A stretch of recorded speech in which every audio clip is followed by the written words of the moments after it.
A film Duga reditelja Aleksandra Vujovića od svjetske premijere krajem oktobra 2020. osvojio je 36 festivalskih nagrada i priznanja. Selektovan je na preko 60 međunarodnih festivala u takmičarskim kategorijama i prikazan je na svim kontinentima. Aleksandar Vujović je danas naš gost i želimo mu dobar dan i dobro nam došli. Dobar dan, Marija, vama i vašim gledalcima. Uvijek je zadovoljstvo biti gost u vašoj emisiji. Hvala vam i mi jedva čekamo da porazgovaramo o ovim konstantnim uspjesima koje postiže film Duga. Šta mislite zbog čega je to tako? Pa eto, ja sam nekako više puta isticao u javnim obraćanjima. Mislim da je ključ uspjeha tog filma upravo ta neka atipičnost i karakterističan stilistički, odnosno dakle autorski pristup kompletnom filmu. Naime, on je karakterističan po cijelom nizu osnova. Najprije u pitanju je nedijaloški film, u pitanju je film u kojem je protagonista dječak od 6 godina. Istinita je priča, ambijentovan je u ruralnim područjima, dakle na selu, sredinom 50. godina prošlog vijeka, dakle uz još cijeli niz karakteristika koje se isključivo vežu za rediteljski pristup samog filma, ti mizansceni koji karakterišu sami film. I u konačnom mislim da film tretira nešto što je univerzalna tema, odnosno univerzalne vrijednosti i zbog toga cijenim da je prepoznat u različitim kulturama. Dakle, od tih 36 festivalskih nagrada i priznanja koje je film dobio do sada dolaze sa svih kontinenata. Dakle, dolaze i sa festivala koji su i sa orijenta i sa zapada. Tako da su to sve neke stvari koje su veoma ohrabrujuće u kontekstu i daljih projekata i samog tog projekta trilogije za koje je vezana Duga. Da, znam da vam prijeju sve te nagrade. Jesu li bile očekivane? Da li ste očekivali ovakav uspjeh filma? Pa, toliki broj nagrada možda i nije sam, odnosno cijeli tim.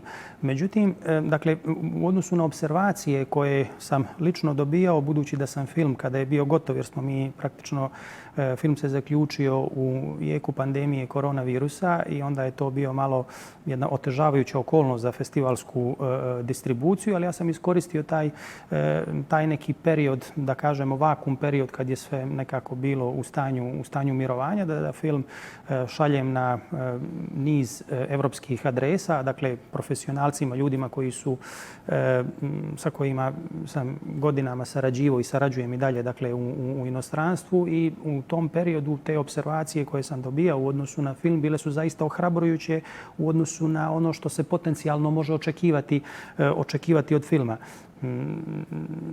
Sa tim da se uvijek uzme u obzir da je konkurencija, koliko god je vaš film potencijalno dobar za festivalsku distribuciju, konkurencija u savremenoj kinematografiji, pogotovo autorskoj, je nikad veća. Dakle, napretkom novih tehnologija i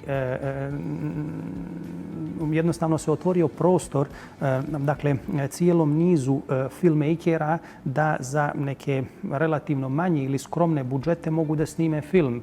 Film, dok se još snimalo na filmskoj traci, bio je zaista privilegija jedne male grupe ljudi, jer je kompletan mehanizam koštao daleko više nego što je to slučaj danas. Dakle, upravo razvojem tih novih tehnologija,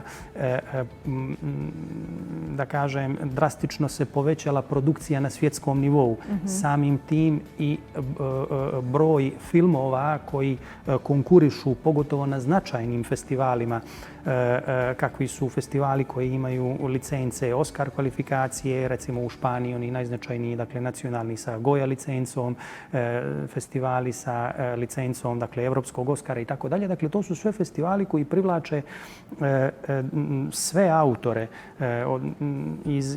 iz cijelog svijeta i samim tim je konkurencija ogromna. Tako da sama selekcija na tim festivalima, pogotovo festivalima koji imaju tako značajne licence, je sam po sebi ogroman uspjeh, a pogotovo kada se u tako velikoj konkurenciji dobije neka nagrada.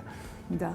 Evo, film je nedavno prikazan u Baru, prije toga na jednoj sjajnoj reviji filmova u Milanu, u čuvenom istorijskom bioskopu Anteo. Bili ste tamo, je li tako? Jeste. I dakle, ono što je zanimljivo je da je negdje i tema ovogodišnje revije imala bila boja. Boja je bila, je li tako? Jeste. Kakve utiske nosite? Dakle, nosim zaista fenomenalne utiske iz Milana.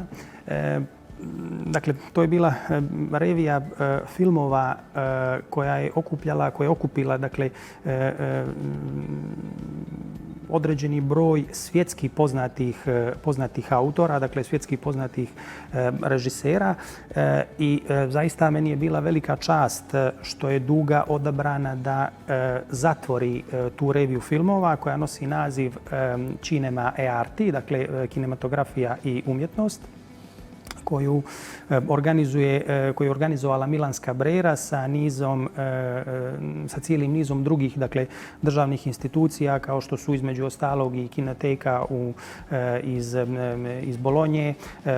Kompletan projekat, odnosno kompletna revija radila se pod pokroviteljstvom i tradicionalno se radi pod pokroviteljstvom Ministarstva kulture Republike Italije.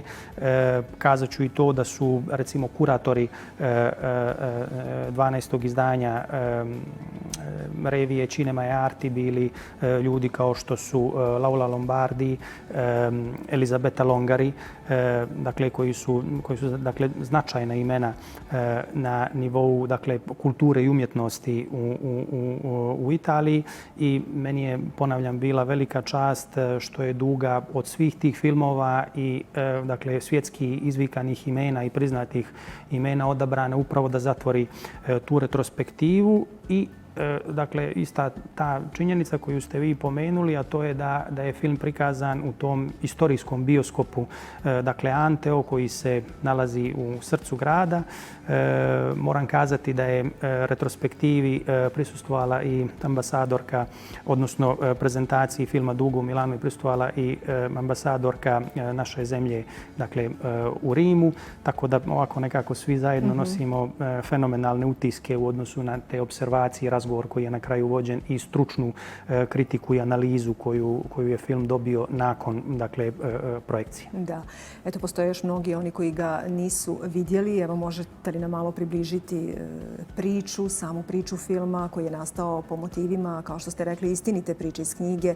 Možemo li je prevesti slikam, dakle, postojim? Da, slikam. Dakle, postojim Dipingo Dunquezi, isto je originalni naslov tog filma, odnosno te knjige. I to je dakle knjiga savremenog italijanskog dakle, umjetnika koji nosi ime Gaetano Grillo. Vašeg prijatelja također. Dakle, da, veoma bliskog dakle, prijatelja. Dakle, mi se poznajemo već dugi niz godina, preciznije još od 2005. I dakle, zaista mi je i sa druge strane veoma drago što sam dakle, uspio da u odnosu na priču iz knjige tako značajnog autora, dakle, da je na neki način ovjekovječim kroz jedan potpuno drugi medij, kroz jednu potpuno drugu formu. Istakao bih i to da je recimo ta knjiga u suštini nije knjiga koja je tipa dakle, koja ima neku narativnu strukturu koja je u kontekstu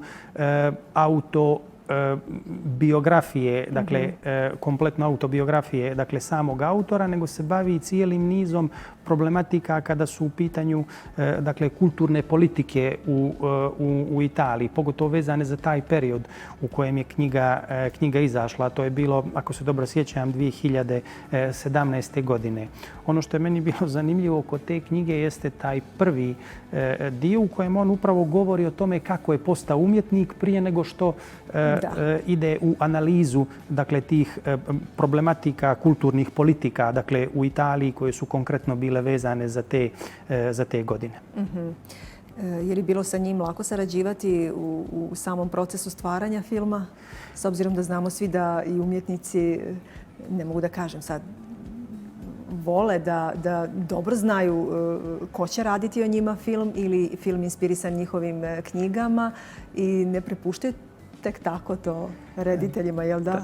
Tako je. Dakle, uvijek je, znate kako, kad se radi film po nekoj vašoj priči, pogotovo koja je priča koja je vezana iz djetinjstva, nekako autori uvijek očekuju da to bude onako u 100% mjeri vjerodostojno, dakle prikazano u odnosu na ono što su ta neka njihova sjećanja iz djetinjstva. Međutim, kogod se bavi ovim poslom ili kogod je radio sličnu tematiku zna da je to dakle nemoguće. Koliko god jedna priča bila interesantna, ona mora da ima cijeli niz dramaturških karakteristika koje će se, dakle, koje jednostavno traži medij kakav je film. I vi uvijek imate potrebu da te neke priče, koliko god one bile zanimljive i interesantne na nivou, dakle, književnom, adaptirate i uvedete neki niz drugih elemenata koji će se u najboljoj mjeri adaptirati na filmski jezik. Tako da na samom početku bilo je malo u odnosu na neke moje ideje koje sam imao, a koje su jednostavno bile nužne da se primijene na filmu, u odnosu na tu originalnu priču. Gaetano je tražio određena pojašnjenja, međutim kada sam mu objasnio cijeli niz tih karakteristika, apsolutno nije bilo problema. Ja sam kompletan film radio u potpunoj autonomiji u odnosu na autorsku ideju koju sam imao od samog početka. Prošli put kad ste bili naš gost, otkrili ste nam da nastavljate sa stvaralaštvom, da je zapravo ovo će biti trilogija, je li tako? Ovo je samo početak. Dokle ste stigli sa tim idejama i šta nam možete otkriti o novim projektima, novim filmovima? Pa i dalje radim na tome. Dakle, u pitanju je trilogija koja nosi naziv Tri ličnosti i prošli put sam kazao da su u pitanju sve tri istinite priče. Sve tri priče ambijentovane su u ruralnim područjima, dakle sredinom 50. godina prošlog vijeka i kod sve tri priče protagonisti su djeca.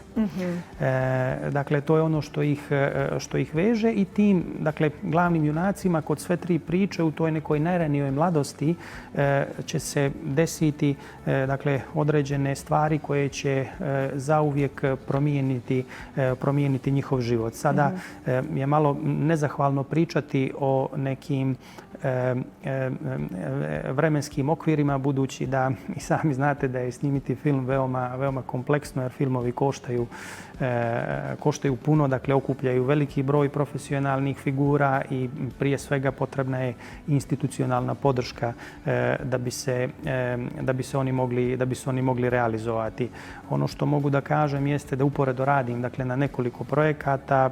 Jedan od prioritetnih projekata na kojem intenzivno radimo u ovom periodu jeste dugometražni igrani film koji je u fazi razvoja, dakle predprodukcije, koji nosi ime Ružin Pupoljak. To je također istinita priča, bazirano na istinitoj priči čuvenog jugoslovenskog umjetnika Božidara Boškovića, crnogorskog porijekla, koji danas živi u Novom Sadu, u dubokim godinama, ali i dalje, bez obzira na veliki broj godina, veoma lucidan, nažalost nije aktivan, stvaralački i u svom stvaralaštvu, ali to je jedan od projekata koji mi je prioritetan i nedavno sam u Milanu imao jedan niz razgovora u odnosu na taj projekat i dobili smo zaista ohrabrujuće i odličan feedback u odnosu na tu ideju, tako da nadamo se da ćemo dobiti prvenstveno podršku iz matične zemlje da bi se jednostavno mogle valorizovati